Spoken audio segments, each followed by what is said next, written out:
অতি আচৰিত ঘটনা যোৱাকালি হৈছে। গুৱাহাটীত যেতিয়া বানপানীত নিমজ্জিত হৈ আছে সেইখিনি সময়ত মুখ্যমন্ত্ৰীৰ নতুনকৈ বনোৱা সচিবালয় যিটো গৃহ লোকসেৱা ভৱন বুলি কয়, লোকসেৱা ভৱনৰ আলোচনা কক্ষত বিজেপি দলে তেওঁলোকৰ মিত্ৰ দলসমূহক বাদ দি নিজৰ এখন গোপন বৈঠক কৰিছে আৰু যিখনত অন্য ৰাজনৈতিক দলক কেনেকৈ পৰাস্ত কৰিব পাৰে ইয়াৰ ৰণকৌশল হ'ল বুলি তেওঁলোকৰ বিভিন্ন মন্ত্ৰী বিধায়কৰ আমি ছ'চিয়েল মিডিয়াৰ যোগে প্ৰমাণ পাইছোঁ। এতিয়া সেই মিটিংখন প্ৰকৃততে বিধায়িনী দলৰ সভাসমূহ বিধানসভাৰ বিধায়িনী দলৰ বাবে সংৰক্ষিত কক্ষত হোৱাটোৱেই নিয়ম। যোৱা সময়ছোৱাত আমি সেইটোৱে দেখি আহিছোঁ।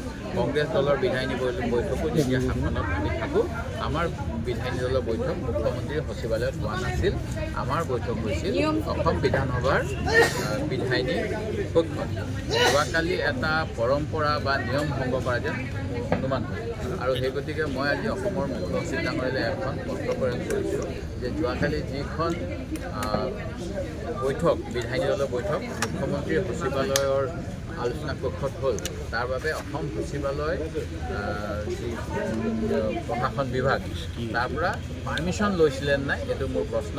দ্বিতীয় কথা, ভাৰত চৰকাৰৰ যিবিলাক বিষয়া অসম চৰকাৰ যিবিলাক বিষয়া তেখেতসকলে চেণ্ট্ৰেল চিভিল ছাৰ্ভিচ বা Assam state civil service rules and actor দ্বাৰা পৰিচালিত।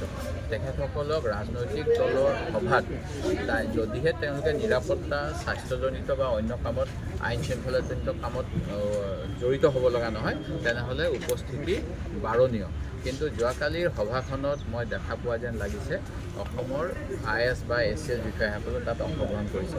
এইটো নিশ্চিতভাৱে যিটো আমি কওঁ যে প্ৰশাসন যন্ত্ৰ নিৰপেক্ষ হ'ব লাগে, নিৰপেক্ষতাৰ ওপৰত এটা কলা দাগৰ বাবে অসম চৰকাৰৰ যি সাধাৰণ প্ৰশাসন বা সচিবালয় প্ৰশাসন বিভাগৰ অনুমতি লৈছিলে নাই শাসকীয় দলৰ চিফ হুইপে, শাসকীয় দলৰ ছেক্ৰেটেৰী, এইটো মোৰ প্ৰশ্ন।